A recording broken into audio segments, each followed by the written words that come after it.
Good morning, আমি তুষার মাহমুদ বলছি। আমি এখন আছি ধামরাই জেলার রাজাপুর গ্রামে। আজ আপনাদের দেখাবো ধামরাই রাজাপুর গ্রামের ছোট্ট একটি বাজার। এই বাজারটি কিন্তু বেশি বড় নয়, অল্প কিছু দোকান নিয়ে এই বাজারটি।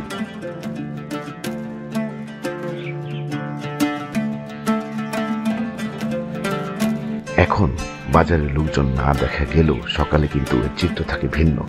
মাছ, সবজি, নানা পশারির দোকান এবং মানুষজনের কোলাহলে পরিপূর্ণ থাকে এই বাজারটি।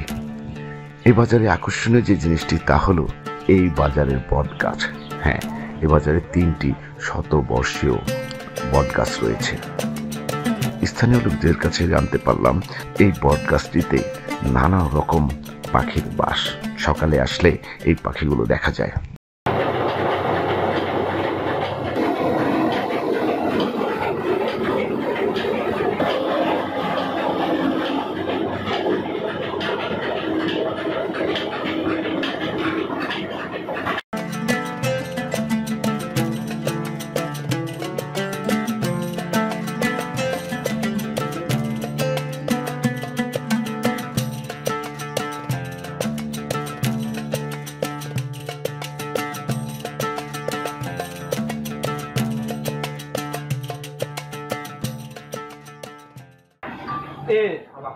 তুমি এমনি খেলবা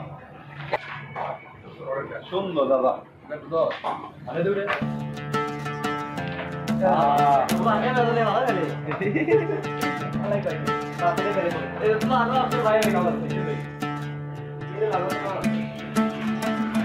এইগুলি ভালো হ্যাঁ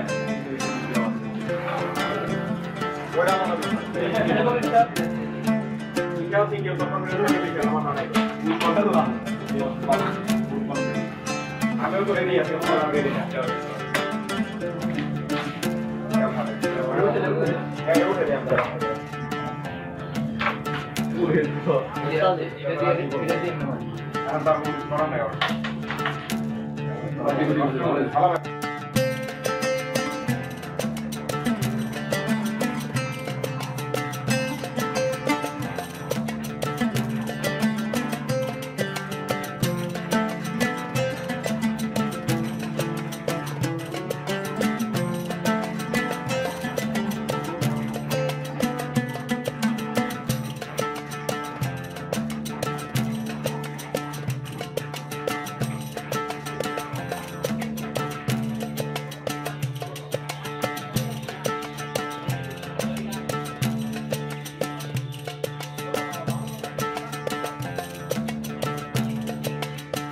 এবার চলুন ঘুরে দেখা যাক রাজাপুর গ্রামটি। রাজাপুর গ্রামে অন্যান্য ফসলের মধ্যে প্রচুর লেবু চাষ হয়। এখানেও একটি লেবুর বাগান দেখতে পাচ্ছি, যাতে প্রচুর লেবুর ফলন দেখা যাচ্ছে।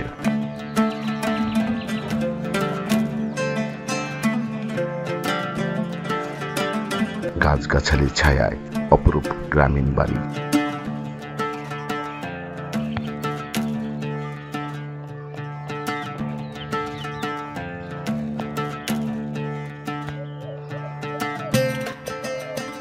এটা কি মানিকগঞ্জের মধ্যে পড়ছে না টাঙ্গাইল? ঢাকা, টাঙ্গাইল না মানিকগঞ্জের মধ্যে? না, আপনি ঢাকা ডিস্ট্রিক্ট, আপনি ধামরাই থানা।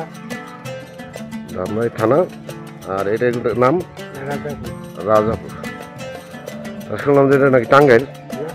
টাঙ্গাইল না? না, তাহলে আপনারা কি? আমরা হলো টাঙ্গাইল ডিস্ট্রিক্ট। ওই যে ওই পারে? ওই পারে, রাস্তার ওই পারে। রাস্তার ওই পারে টাঙ্গাইল।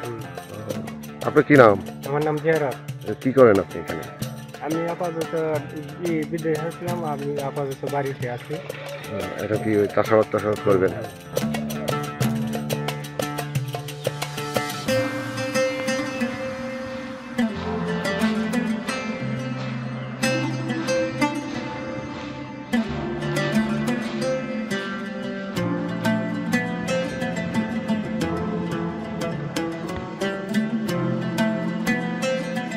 যেদিকেই তাকাবেন শুধু সবুজ আর সবুজ। চলুন কথা না বলে গ্রামের সৌন্দর্য দেখি।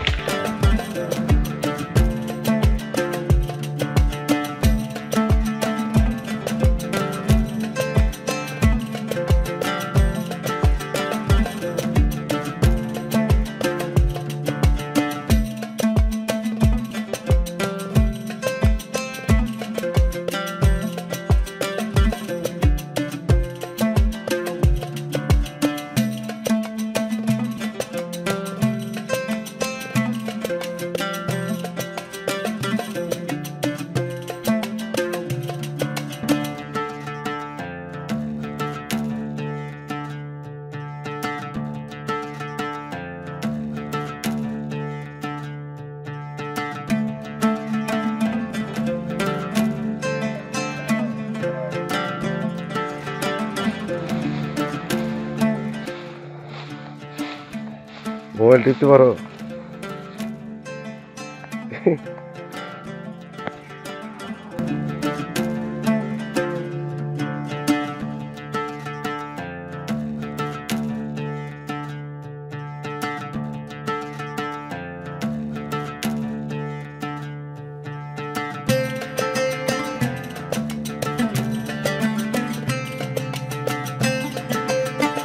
এটি রাজাপুর কহেলা বাহারাম মল্লিক উচ্চ বিদ্যালয়।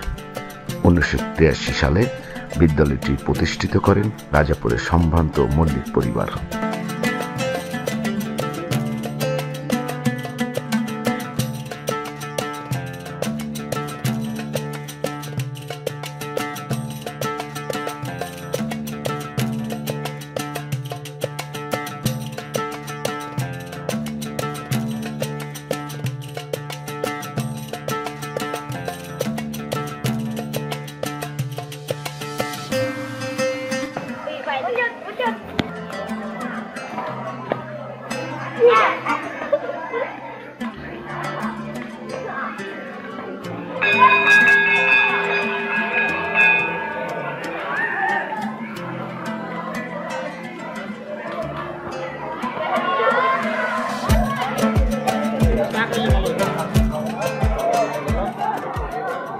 আচ্ছা ঠিক আছে, ভালো লাগলো। হ্যাঁ, আপনি এখানে আসেন না? হ্যাঁ, আমি এখানকার প্রধান শিক্ষকের ভারপ্রাপ্ত প্রধান শিক্ষক।